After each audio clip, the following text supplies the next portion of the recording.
Om Shri Sai Nadhaya Namaha. This is Sai Satcharitra Chapter 8. The story is as follows. Importance of human birth, Sai Baba begging food, Bayaj Bai's service, Sai Baba's dormitory, his affection for Khushal Chand. As hinted in the last chapter, Hemadpant now explains at length in his preliminary remarks on the importance of human birth and then proceeds to relate how Sai Baba begged for his food, how Bayaj Bai served him, how he slept in the masjid with Tatya Kote Patil and Malsapati, and how he loved Khushal Chand of Rehta. Importance of human birth. In this wonderful universe, God has created billions, 84 lakhs according to the Hindu Sastra calculation of creatures or beings, including gods, demigods, insects, beasts and men inhabiting heaven, hell, earth, ocean, sky and other intermediate regions. Of these, those creatures or souls whose merits preponderate go to heaven and live there till they enjoy the fruits of their actions,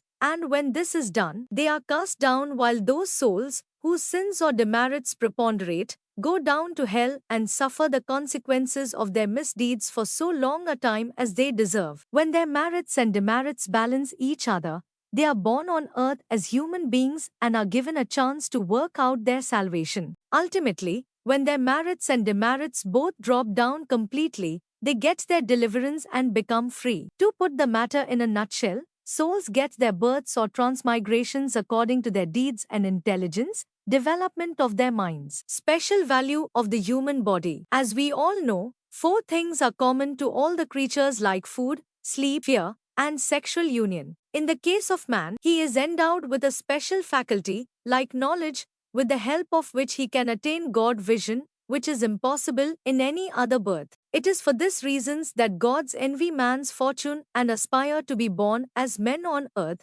so as to get their final deliverance. Some say that there is nothing worse than the human body, which is full of filth, mucus, phlegm and dirt, and which is subject to decay, disease and death. This is no doubt true to a certain extent, but in spite of these drawbacks and defects, the special value of the human body is that man has got the capacity to acquire knowledge. It is only due to the human knowledge that one can think of the perishable and transitory nature of the body itself and of the world and get a disgust for the sense enjoyments and can discriminate between the unreal and the real and thus attain God vision. So, if we reject or neglect the body because it is filthy, we lose the chance of God's vision, and if we fondle it and run after sense enjoyments because it is precious, we go to hell. The proper course, therefore, for us to pursue is the following: that the body should neither be neglected nor fondled, but should be properly cared for, just as a traveler on horseback takes care of his pony on the way till he reaches his destination and returns home. Thus the body should ever be used or engaged to attain God's vision or self-realization,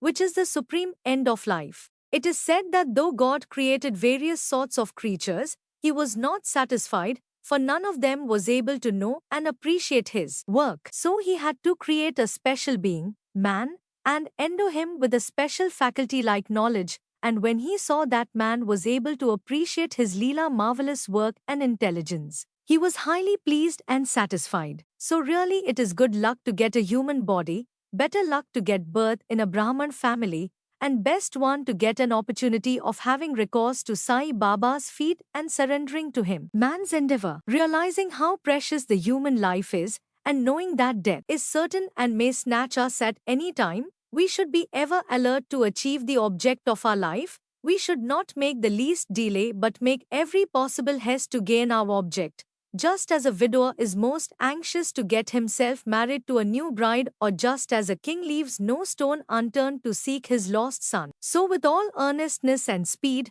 we should strive to attain our end, that is self-realization. Casting aside sloth and laziness, warding off drowsiness, we should day and night meditate on the self. If we fail to do this, we reduce ourselves to the level of beasts. How to proceed? The most effective and speedy way to gain our object is to approach a worthy saint or sage Satguru, who has himself attained God vision. What cannot be achieved by hearing religious lectures and study of religious works is easily obtained in the company of such worthy souls. Just as the sun alone gives light, which all the stars put together cannot do, so the Satguru alone imparts spiritual wisdom which all the sacred books and sermons cannot infuse. His movements and simple talks give us silent advice. The virtues of forgiveness, calmness, disinterestedness, charity, benevolence, control of mind and body, egolessness, etc., are observed by the disciples as they are being practiced in such pure and holy company. This enlightens their minds and lifts them up spiritually.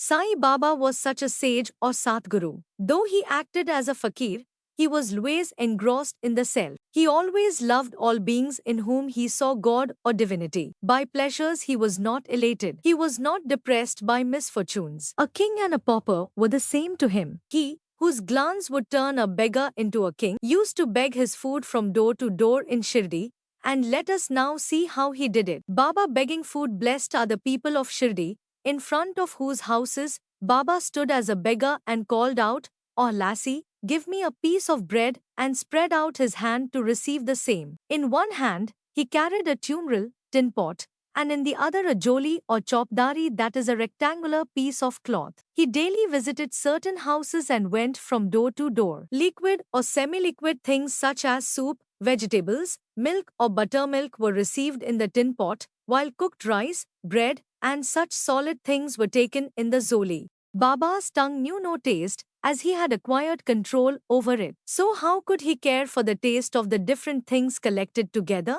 Whatever things he got in his joli and in the tin pot were mixed together and partaken by Baba to his heart's content. Whether particular things were tasty or otherwise was never noticed by Baba, as if his tongue was devoid of the sense of taste altogether. Baba begged till noon, but his begging was very irregular. Some days he went a few rounds, on other days up to 12 noon. The food thus collected was thrown in a kundi, that is earthen pot. Dog, cats and crows freely ate from it and Baba never drove them away. The woman who swept the floor of the masjid took some 10 or 12 pieces of bread to her house, and nobody prevented her from doing so. How could he, who even in dreams never warded off cats and dogs by harsh words and signs, refuse food to poor helpless people?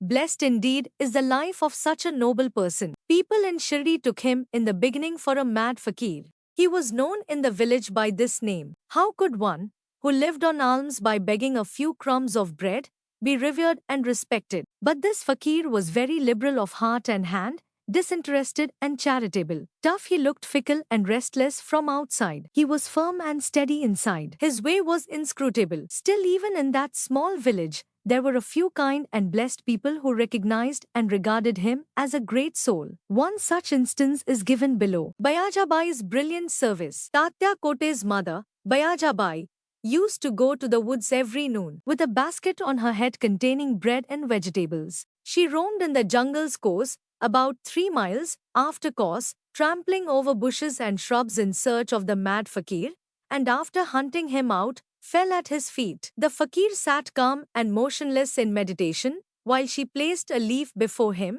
spread the eatables, bread, vegetables, etc. thereon and fed him forcibly. Wonderful was her faith and service. Every day she roamed at noon in the jungles and forced Baba to the partake of lunch. Her service, upasana or penance, by whatever name we call it, was never forgotten by Baba till his Mahasamadhi. Remembering fully what service she rendered, Baba benefited her son magnificently. Both the son and the mother had great faith in the fakir, who was their god. Baba often said to them that fakir was the real lordship as it was everlasting, and the so-called lordship was transient. After some years, Baba left off going into the woods, began to live in the village and take his food in the masjid. From that time Bayajabai's troubles of roaming in the jungles ended. Dormitory of Trio. Even blessed are the saints in whose heart Lord Vasudev dwells, and fortunate, indeed, are the devotees who get the benefit of the company of such saints.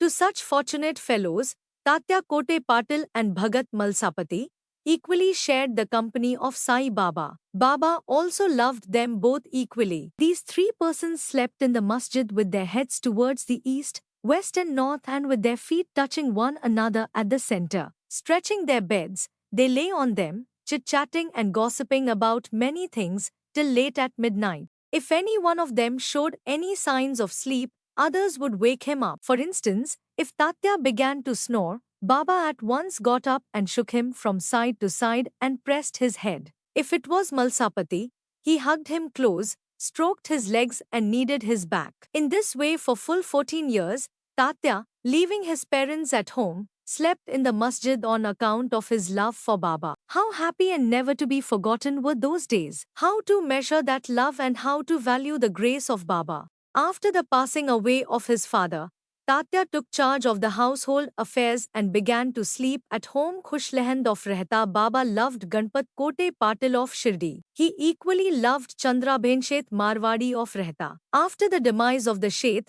Baba loved his nephew Khushalchand equally or even perhaps more, and watched his welfare day and night. Sometimes in a bullock cart, at other times in a tanga with intimate friends, Baba went to Rehta.